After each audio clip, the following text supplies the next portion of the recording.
This episode of Middleweight is supported by Pacific Mercantile Company. For 80 years, Pacific has provided essential goods and services for Coloradans. Pacific Mercantile Company, finest Asian foods and gifts.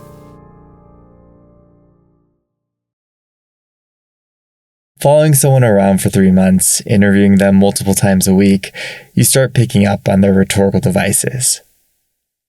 I learned that Alyssa often refers to inanimate objects using feminine pronouns.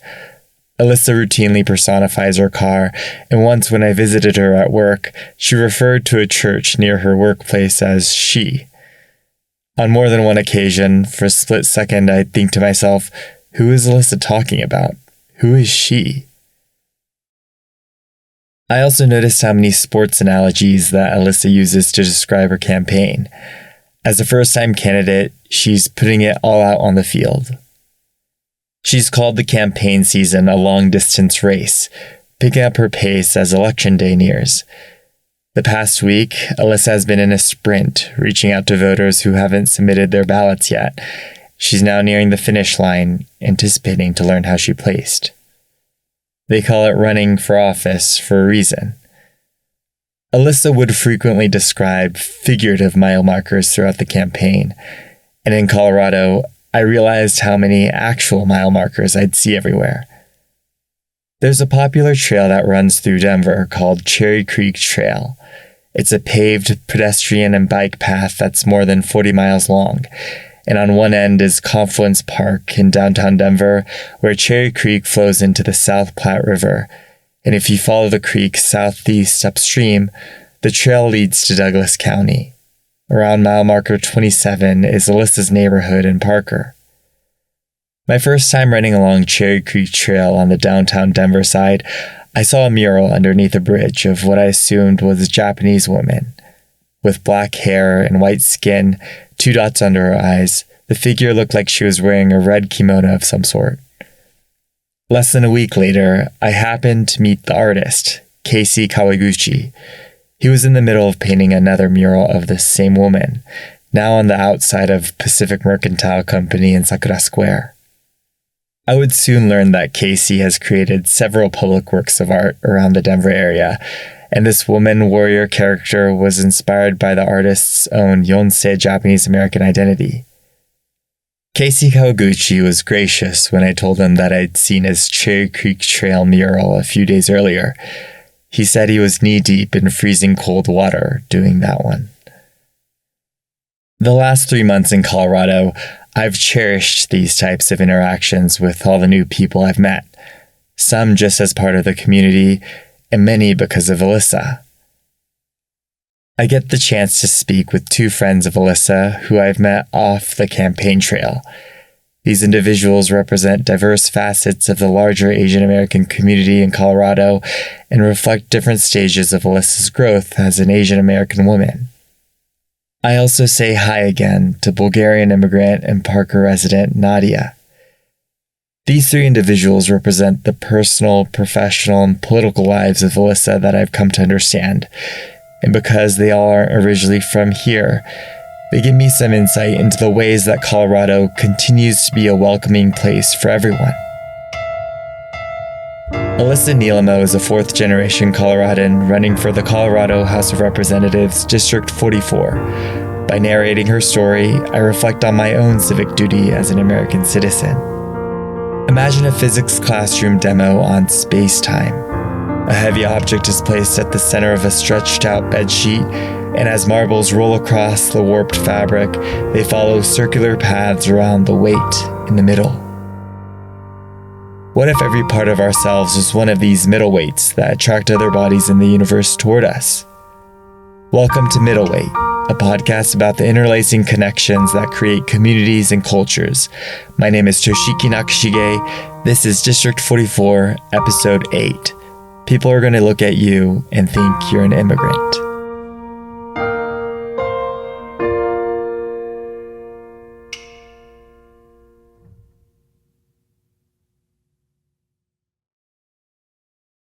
Alyssa Nilemo has had a complicated relationship with her Japanese identity.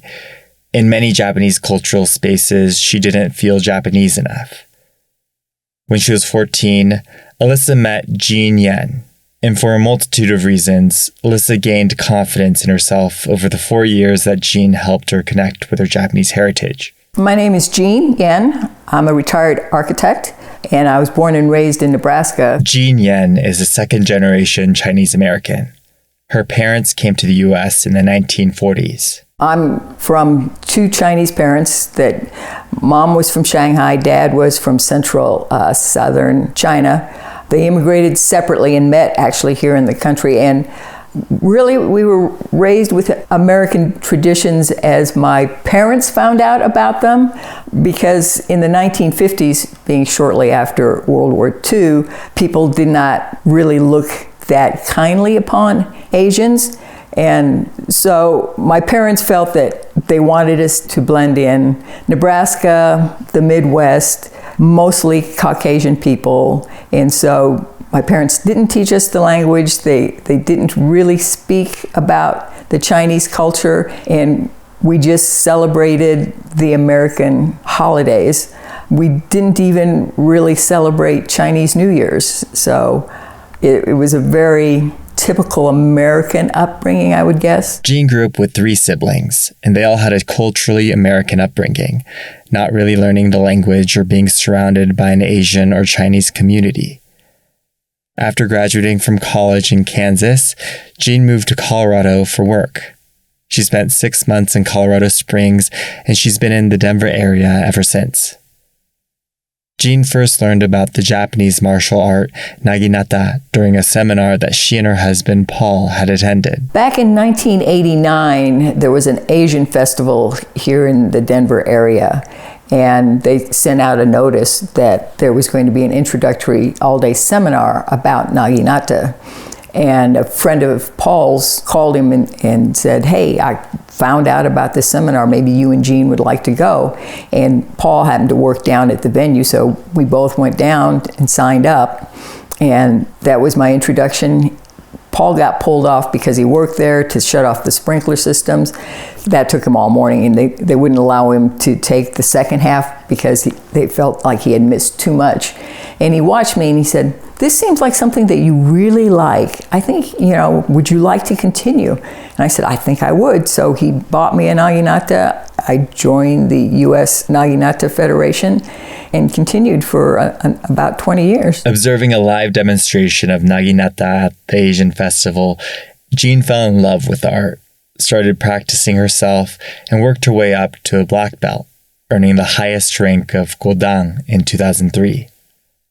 I'd like to think that I have a good grasp on traditional Japanese art and culture, but I hadn't heard of naginata until meeting Alyssa and Jean.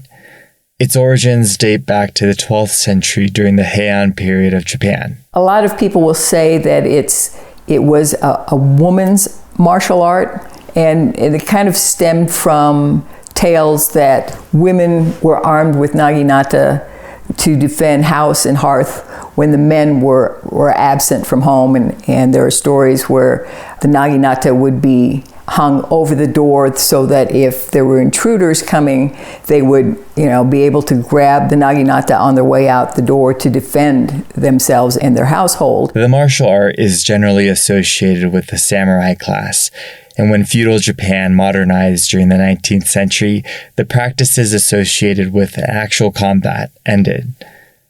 The art has evolved since then, and today about 80,000 people practice atarashi naginata, or new naginata, in Japan and around the world. In our initial conversation, I referred to naginata as a hobby, and Jean politely clarified that she didn't view naginata as a hobby, but instead an art form that required dedication. I was drawn to the beauty of the martial art, but once you start to become involved in it, it's more than that, because you really have to be dedicated to the discipline, the form, and acceptance of the culture that it embodies. So it just drew me in more and more the more I learned about not only the martial art, the culture of Japan. It just was very, very interesting. The term naginata refers to both the martial art and the weapon. The weapon itself is a pole arm, a long cylindrical shaft that's traditionally made of oak attached to a curved blade at the end. The naginata that would have been used in combat historically would have steel blades, but the ones that Jean used would be made of bamboo. At one seminar, one of the American students asked, "Why don't we ever practice with live blades?" And the sensei was so shocked, she said, "Are you crazy? You only have one life. Why would you want to give it up in a practice?" There are different ways you might see people do naginata. In competition, there are generally two categories: kata, which is basically a choreographed performance of the techniques, and sparring, which involves competitors in armor and striking one another in controlled movements. Outside of competitions, you generally observe demonstrations that showcase choreographed techniques, but perhaps don't have as strict of a format.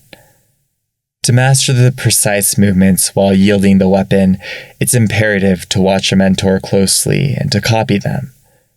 Jean describes that way of thinking permeated in all aspects of naginata. In Japanese, this concept is called mite keiko, which translates to watch and practice. You had to watch. They don't tell you that, okay, when you enter and leave the dojo, you always have to bow. You should be able to pick up on that just watching. I always knew you had to bow to the sensei when you saw them. On seminar days, as soon as the sensei entered, you needed to go and bow right away. I made a habit of that. If we were doing something, preparing our gear or something, and the sensei came in, you'd stop and go over and bow to the sensei. In one seminar, sensei were there and they were sitting, and I went over and I bowed, and they were older sensei. As I started to leave, they became very agitated. It's like, what'd I do wrong? And one of the other students who spoke Japanese pulled me back, and she asked them, and that's when I learned that your head is always supposed to be lower than the sensei. And because they were sitting in chairs, I should have kneeled seiza. Seiza is the traditional kneeling position where you essentially sit on your ankles and knees. I had to sit, bow, and greet them, and then I could get up and move. And then another seminar, there was a sensei sitting in a chair, and so I went over and I sat seiza and I bowed, and she looked at me, so she got on the floor and it's like, well, how do I get my head lower than this? And I asked her, and she said, oh, that's such an old tradition. We don't do that so much anymore. So you had to be aware, but just to be on the safe side, I always tried to keep my head lower than the sensei when I was bowing. So it's those things that aren't explained except maybe sometimes by accident. And if you do a faux pas, they will correct you right away. So you really have to pay attention. I think that's true of a lot of things about Japanese culture. There are precise and defined procedures for doing things, but explicit instructions aren't always given.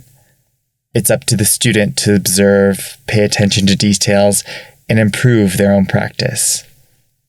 Jean started teaching naginata at the Denver Buddhist Temple in the fall of 2003, and encouraged by her mom, Donna, Alyssa was one of Jean's first students.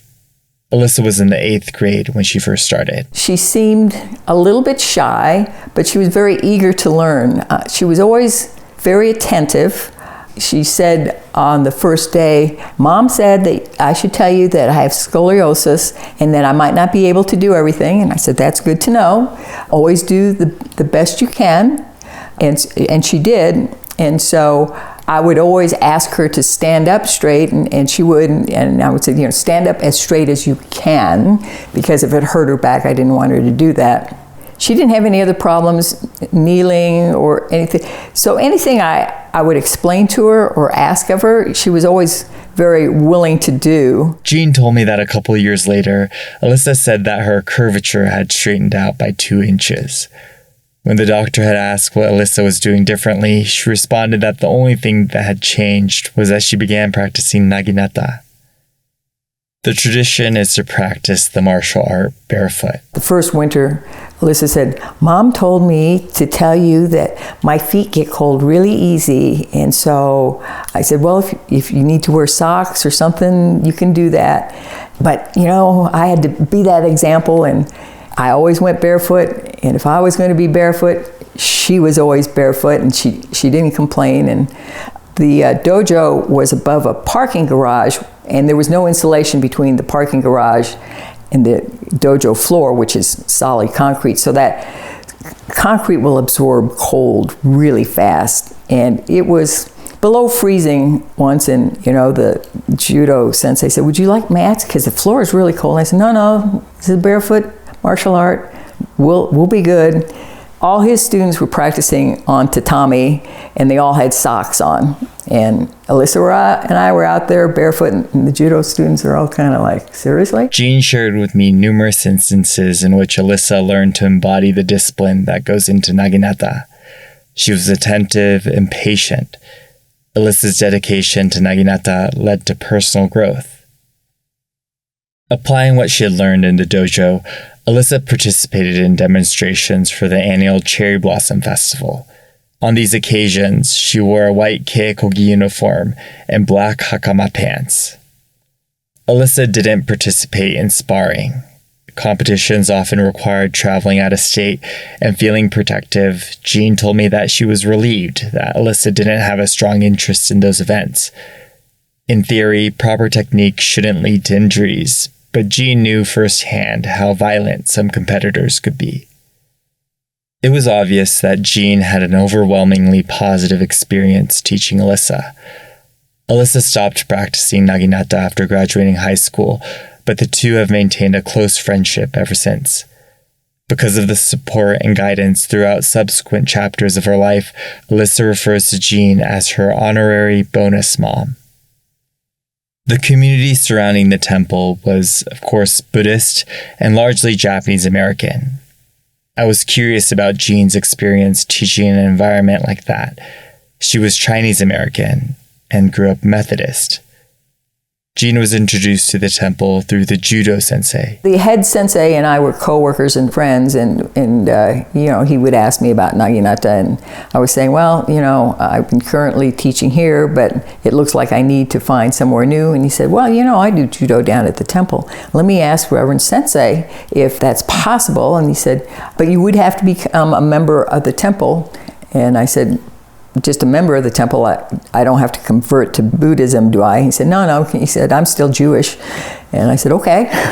So he asked Reverend Sensei, and this judo sensei got back to me. He said, yes, he said that he's good with introducing something new to the temple. That's when I received a call from somebody on the temple committee of some sort. She was a fairly recent convert to Buddhism. And she called me and introduced herself, and I thought, okay. She said, so are you Buddhist? No, I'm Methodist. And she said, well then, why do you want to practice at the temple?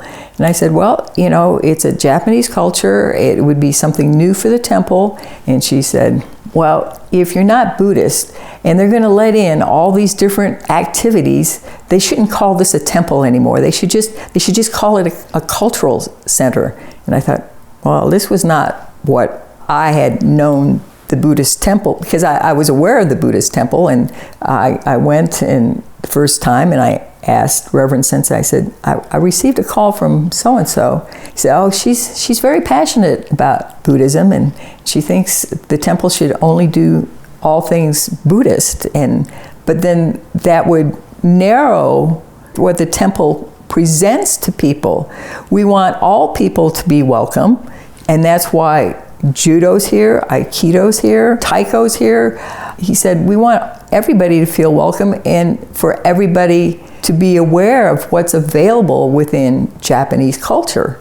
And he said, no, please come and teach. From the stories I've heard from around the community and contextualizing what Alyssa's family have shared with me about their personal experiences, I understand that the discourse to define the identity and function of the temple was ongoing. I think you can actually draw a solid line between Buddhism and naginata. For example, there were Buddhist monk warriors who used the weapon to protect their temples. However, I can understand the thought process of that member who confronted Jean, saying they should just call it a culture center. This person believed that the activities in a Jodo Shinshu Buddhist temple should be Jodo Shinshu Buddhist in nature. Still, practicing Japanese Buddhism in Colorado also meant practicing Japanese culture. One of the reasons that the Denver Buddhist Temple has persevered since its founding in 1916 is that it has adapted to address the needs of its members throughout its history. A century ago, the Buddhist temple was vital for the longevity of Japanese families in the United States because many Issei parents essentially required that their children get married to other Japanese Buddhists. The temple was a place to meet a future spouse. The social part of the temple is, of course, still an important reason that people attend and become members. But with changing attitudes towards who their children should marry, the temple doesn't have quite the matchmaker connotation as it used to. More recently, the arts and culture offerings like judo, taiko, and naginata have become essential for Japanese Americans to learn about their heritage. This has been the case for Alyssa and her brother Chris. Jean isn't ethnically Japanese or practicing Buddhist, but for the most part, she felt welcomed by the community and valued for her expertise. I learned that Jean taught Alyssa more than the delicate movements of a martial art. Thanks to Jean's careful mentorship, Alyssa gained the useful ability to stay calm in stressful situations.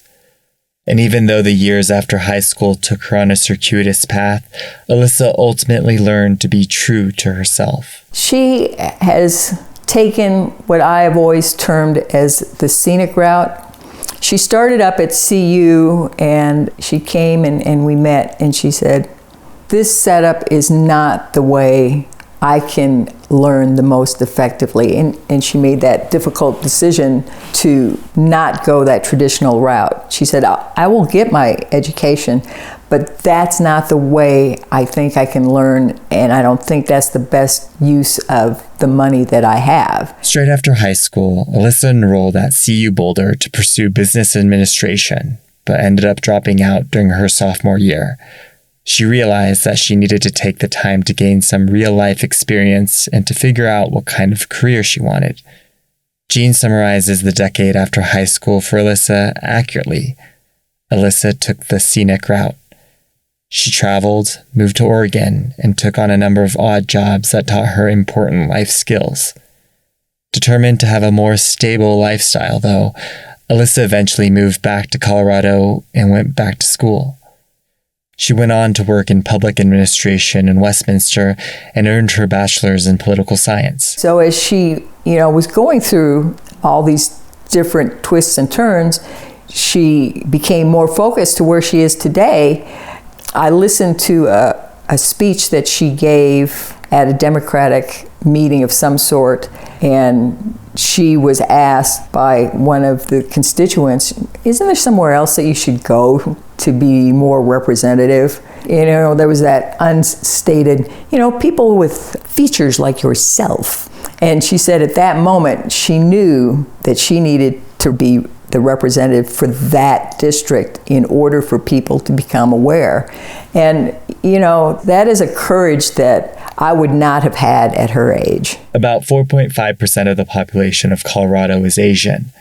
That's compared to about 6% Asian in Douglas County.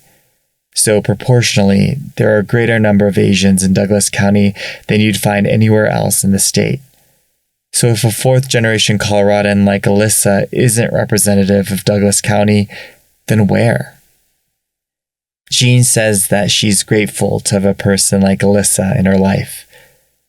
Speaking with Jean Yen about naginata, I learned so much. I really appreciate this time. You're very welcome. On the recent FX TV show Shogun, there's a character named Toda Mariko, played by Anna Sawai.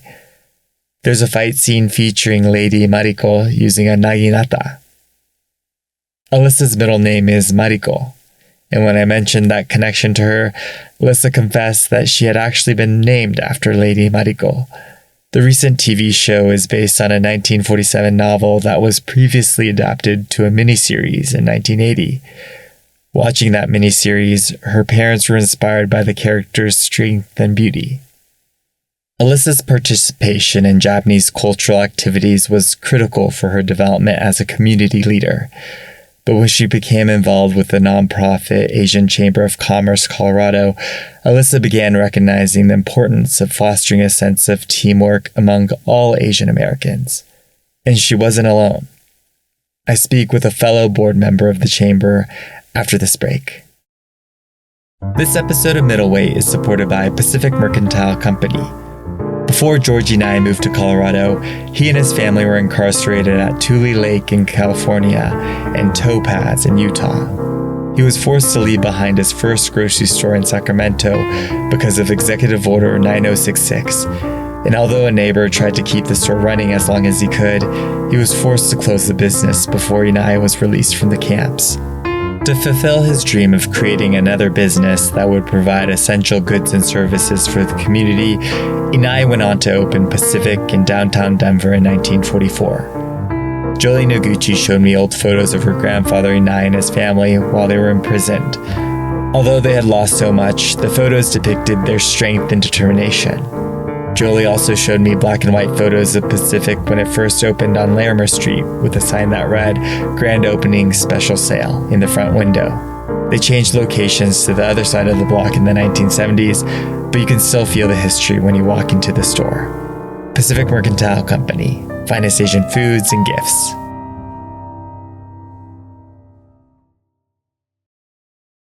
I wasn't really familiar with chambers of commerce until I met Alyssa. A few weeks ago, the Parker and Castle Rock Chambers of Commerce hosted a forum featuring several Douglas County candidates, including Alyssa, and Alyssa has been involved with the Asian Chamber of Commerce Colorado since 2018, becoming a board member about a year after that. In general, chambers of commerce support businesses in a given area by providing opportunities like networking events and educational resources for business owners. The Asian Chamber of Commerce promotes awareness for and assists in the development of the Asian American, Native Hawaiian, and Pacific Islander business community in Colorado. And over the past 6 years, it's been a huge part of Alyssa's professional growth.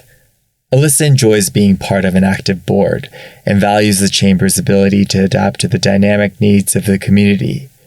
For example, during COVID-19, the organization was able to shift its focus to the small businesses that were struggling during that time.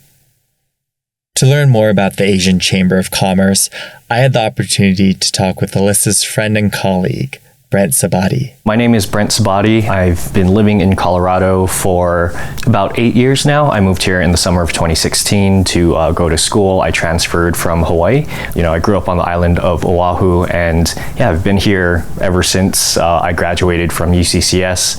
And my professional background and what I'm working in now is financial services and marketing.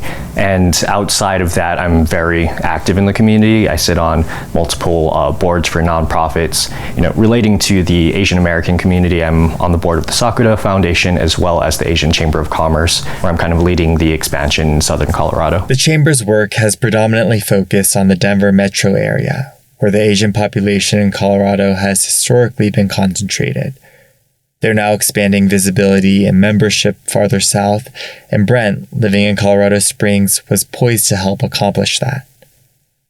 Also of Japanese descent, Brent participated in Sakura Foundation's Mirai Generations Leadership Program in 2019, 2 years after Alyssa did, and they met as alumni of the program. One opportunity kind of led to another after MGLP. That's kind of how I got connected with Alyssa, because she was an alumni of the program as well. And she sits on the board of the Asian Chamber, which is how I kind of got connected. And I brought up the idea to Alyssa, hey, I'm in Colorado Springs. We don't have as strong of an Asian community down here. Do you think the Asian Chamber would ever look at expanding? So she got me connected to the president of ACC, Fran Campbell. And after a few conversations, it essentially, got brought up. She's like, yeah, I'd love to expand across the state. I just need the right people in place to do that. She's like, do you want to take a shot at doing something in Colorado Springs? And that's how that journey started. I visited Brent in his home in Colorado Springs. He had moved into a townhouse there and recently got married. I've only been to Colorado Springs a couple times, but judging by the megachurch down the street from where Brent lived, I gathered that much of what I've read about the city was true. It's where the Christian Conservative Coalition in Colorado has its stronghold. Colorado Springs actually has a higher percentage of ethnic minorities compared to Douglas County, about 35% compared to 20%, but there are proportionately fewer Asians, at about 3%. In my conversations with Alyssa, the topic of belonging comes up a lot. And speaking with Brent, I wondered whether his Asian background has affected his experience in a city like Colorado Springs. Well, I feel like a lot of times conservative cities get kind of a certain, rap or lens that people look at it through. The first thing I noticed when I visited Colorado Springs for the first time was just how friendly the people were. And coming from somewhere like Hawaii, where people talk about how welcoming the people are and the aloha spirit, that was really surprising to me, where I would just walk down the street and people would say hi or smile, or just the interactions we'd have at local businesses really made this place feel rather welcoming. And I didn't get a huge sense of I'm out of place here as an ethnic minority. While there have been certain instances where you realize, like, okay, there's still, some older generations here that may not get the nuances of today's world with, diversity and things like that. I've never really felt like my ethnic minority status has prevented me from doing things in the community or held me back professionally or anything like that. It was refreshing to hear Brent's perspective. He's relatively young, and to many people, I think represents the future of the Asian American community in Colorado. And his confidence that there's a space for Asian Americans in a majority white and conservative area like Colorado Springs is reassuring. I asked Brent about his experiences working with Alyssa. Alyssa is the type of person where she's a catalyst for other people to do good and do things in the community. So obviously, with her political lens now, she wants to see more Asian representation in government offices. But ultimately, I think she's just a champion for people trying to do good in the community. And ever since our relationship in the Asian Chamber started, she's always been a super strong supporter and a sounding board for me as far as like, oh, is this a good path to move? Like, who can we get connected through here? And the thing I love about Alyssa is it's always a safe space to just bring up new ideas and try new things. Alyssa and Brent have many common goals for the Asian American community, but the way they've come to understand their cultural heritage represents the diversity of Japanese Americans in the U.S. Moving to Colorado during college, Brent isn't part of the historical Japanese American community here. The Japanese Americans who've called Colorado home since World War II are certainly important in this story. But out of approximately 26,000 Coloradans today who identify as Japanese, there are many who don't have as long of a history in this state. Brent's Japanese family was actually in the U.S. before World War II, just like Alyssa's, but because his ancestors were in Hawaii, their experiences differed from mainland Japanese Americans during World War II. Brent also has a mixed ethnic background. I am 3/4 Japanese, a quarter Filipino. So my mom is full Japanese and my dad is half Filipino, half Japanese. I'm 5th generation, so on my grandfather's side, his grandpa is the first one to move to Hawaii, and most of my extended family is still there. Ultimately, growing up in Hawaii, I think it was a really interesting experience. It's a melting pot of culture, predominantly Asian Pacific Islander, which is obviously a stark contrast to the communities we have here in Denver. I went through a lot of kind of cultural and identity learnings when I moved here, especially when I went through MGLP and got involved with the Sakura Foundation. It was really the first time that I had explored and thought about, Japanese American incarceration and internment and other issues like that, just because in Hawaii it's not often talked about. The families there who've been there for a while don't really have as much experience in that background. Brent's cultural identity is also influenced by the time he spent in Japan. My stepdad was in the Navy, and when I was in middle school, we got stationed in Japan at Yokosuka Naval Base. So moving from Hawaii to Japan, I thought I kind of knew about Japanese culture already, but it obviously had its own island twist, so to speak. But when I moved to Japan, it really was that first introduction of, wow, I'm not as Japanese as I thought I was. And that kind of journey and learning continued as I moved here and learned more about the broader Japanese American experience. Because being of Asian descent isn't really a minority experience in Hawaii, as it is in the mainland US, Brent had to adjust to different standards of cultural identification. In Hawaii, when we ask about each other's ethnic backgrounds, we don't say, oh, I'm Japanese American. You just go, I'm Japanese, or I'm Chinese, or I'm Filipino. And really, you don't think about that American side and how that's different. So coming to Colorado and really looking at what does the mix of Japanese and American culture look like, especially for communities who've been here for a long time, who've gone through things like incarceration, who've gone through a more in-depth process of assimilation. I think that's the most stark difference. Is in Hawaii, we kind of just think of ourselves as Japanese, or, to a different extent, just like kind of local. So, Kama'aina, growing up in Hawaii, there's that local mix, there's that melting pot of different cultures, obviously. So I think that's the biggest difference, is coming to Colorado, I'm like, oh, I'm not Japanese. I'm Japanese Hawaiian, and where does that fit within the very broad diaspora that is Japanese American culture? Through his involvement in Sakura Foundation and interacting with individuals like Alyssa, he learned that there's space for people of all Japanese backgrounds. Brent also highlighted the importance of reaching out to the broader Asian American population. Japanese Americans make up less than 0.5% of people in Colorado, so he sees the value in connecting with other ethnic groups. I think the future of Japanese American culture and community in Colorado is tied directly with the greater narrative of the Asian American community in Colorado. So something that I know is not often talked about in the JA community is just the impact of the World War II experience on other Asian demographics. And I think that's something we have to be more intentional about bringing to the forefront of those conversations as we talk to groups that have histories of being essentially oppressed by Japan in World War II. Because some of those things do come up when I have conversations with people who have ethnically Chinese backgrounds or Korean backgrounds or even Filipino backgrounds, which is an interesting intersection for me. So I think the more we can just be upfront about it and make sure that we're not alienating different groups within the Asian diaspora, especially those who are more recent immigrants and probably have heard more about that growing up, I think the more we can continue to not only preserve our pocket of Japanese American culture, but also lift all ships, so to speak. I know that this topic of solidarity among Asian American ethnic groups is something Alyssa cares about. When she was working on Neil Walia's congressional campaign 2 years ago, her goal was to build a coalition of diverse Asian American leaders. And now, as a candidate herself, she hopes to inspire not just other Japanese Americans, but people of all Asian American backgrounds to run for office. These efforts to build trust and teamwork have challenges because Asian countries have historically had hostile political relations. But the work that Alyssa, Brent, and other members are doing through the Asian Chamber of Commerce Colorado aims to help business leaders from all Asian cultures succeed. Thank you so much. This was a lot of fun. No, absolutely. It's a pleasure. Alyssa invited me to the Chamber's annual gala about a month ago, and all of the members I met were proud to highlight Brent's work.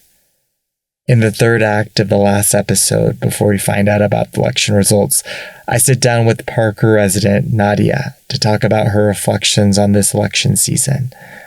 I'll be right back. This episode of Middleweight is supported by Pacific Mercantile Company. There's a lot to like about Pacific, but one of the most heartwarming things to me is how welcoming all of the staff are.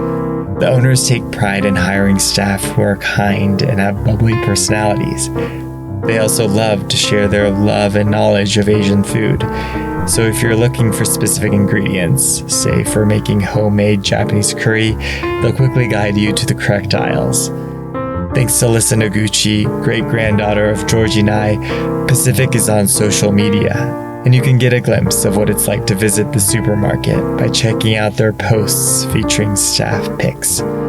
They share their recommendations for products you can find in the store, including fresh produce, Asian snacks, and even some prepared food items that they offer. For me personally, reading their posts has been a nice change from my usual doom scrolling habits these days. Follow them at Pacific Mercantile Co. Pacific Mercantile Company. Finest Asian foods and gifts.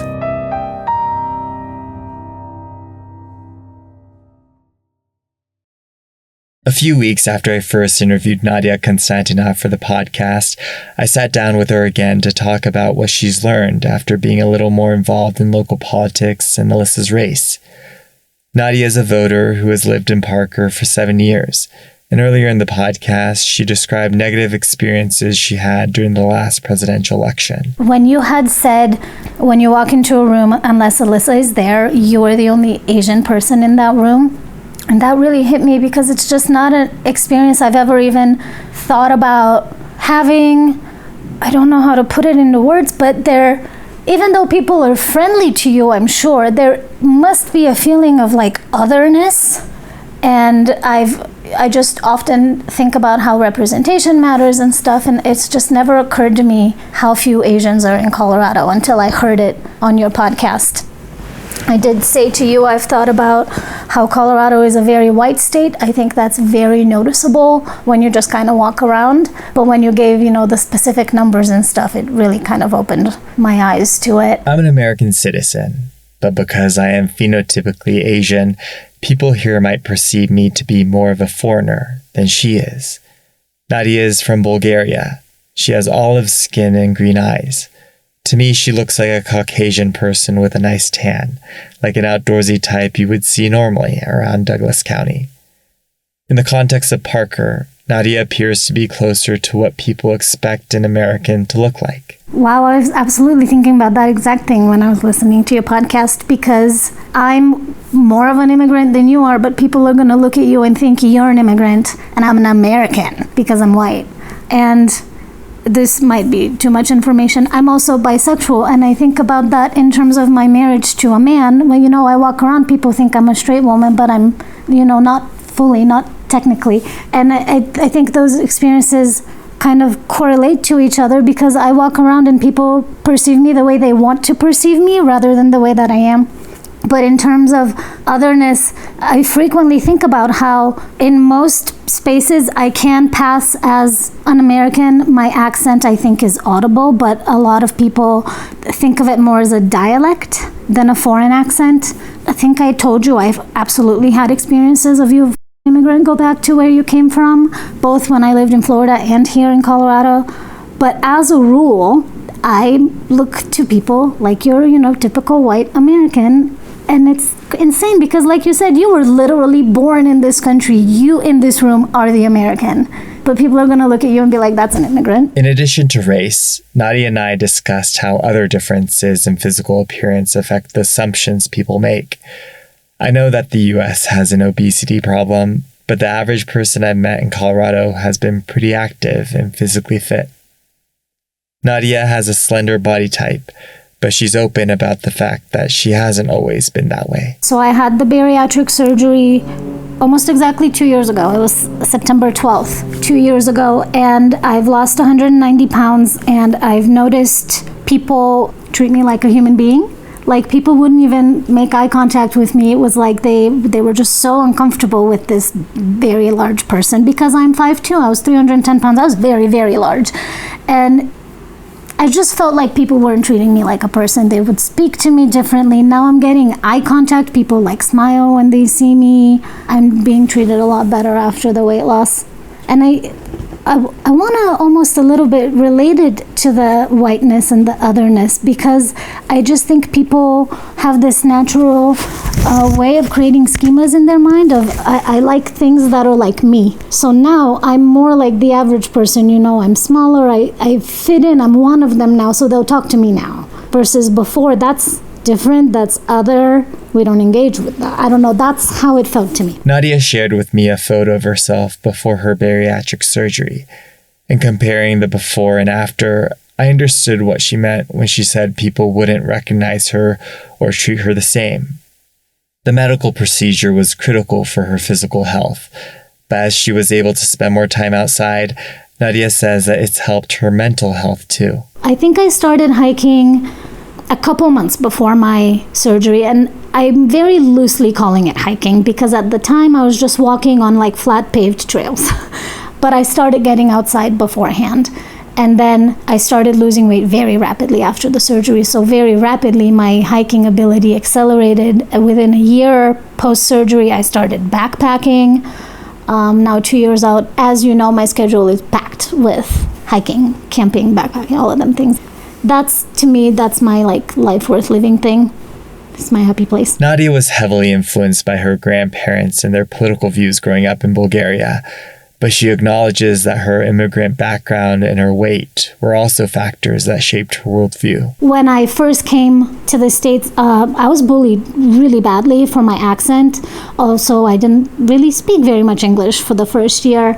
I got here the July right before 9/11. And 9/11 happened, and I'm this kid with this really strong accent, and everybody in my middle school class, which is fine if the kids are bullying me is one thing, but literally teachers were coming up to me and were asking me if I'm a terrorist. 9/11 was pretty intense for me.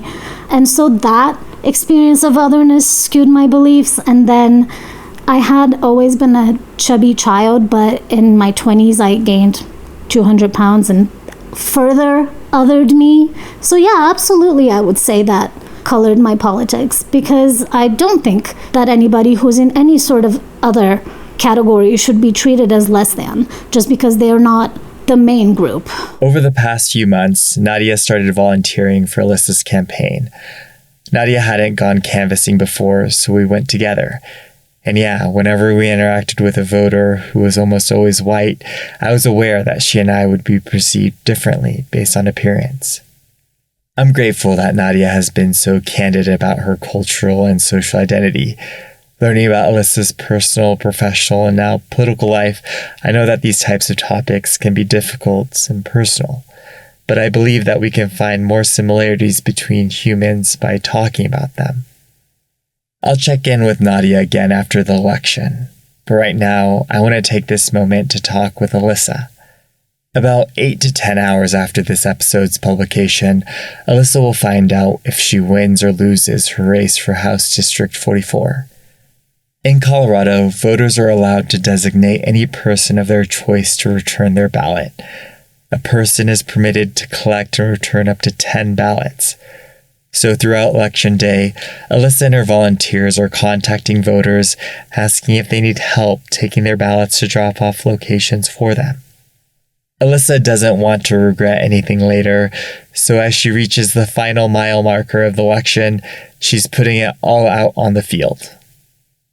Next on Middleweight District 44, we find out whether Alyssa becomes the only Asian elected official in the Colorado state government. Yeah, so how are you feeling? At the start of every hour, I'm very confident we have pulled off a miracle and we've won, and it's going to be amazing. And we're going to have our first woman president, and it's going to be this glorious night. And then about 30 minutes later, I'm sure we have not only lost, but we've lost worse than anyone has ever lost in the history of this district.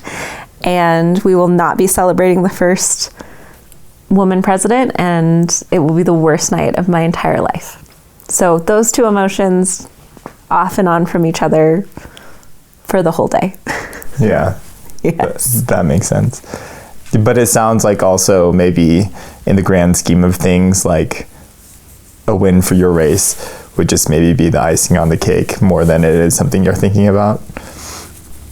Yeah, I think I went into this with the goal of bringing attention to the issues and building power, and I think we've done both those things. I mean, we now have HD44 folks plugged in to run campaigns who are excited. At least 2 people have approached us about positions they might want in the future to run for. At least 1 volunteer who wants to meet up with Paula and talk about what it means to be a campaign manager.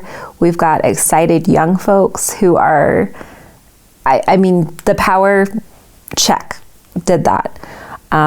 Bring attention to the issues. I also feel really good about that. I think we kept a conversation going about public education, about the way folks talk to each other.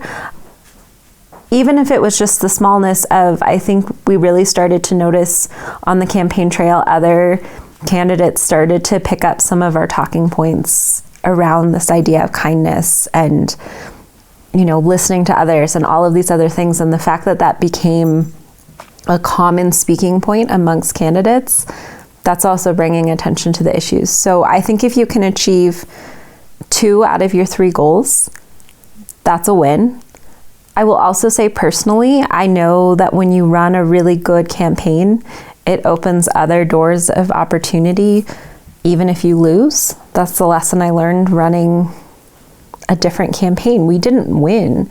We lost by quite a big margin, but we ran what other people felt was an impressive campaign. And so I think we've accomplished that too. Can I say I don't still want to win? No, that wouldn't be honest. I would love to win. I love to win. But I also know I didn't just do this for the win. That wouldn't have been enough. And that would have been a really dumb gamble. So.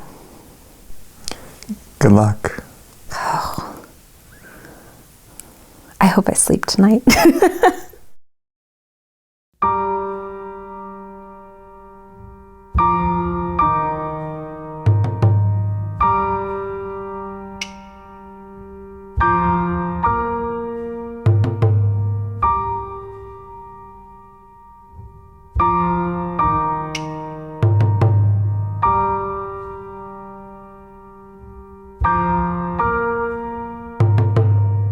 Middleweight is produced by me, Toshiki Nakashige. The art for the podcast was created by Yoko Takahashi.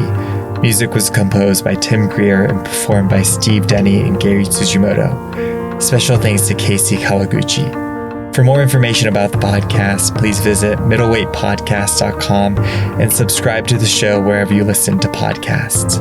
My name is Toshiki Nakashige. Thanks for listening.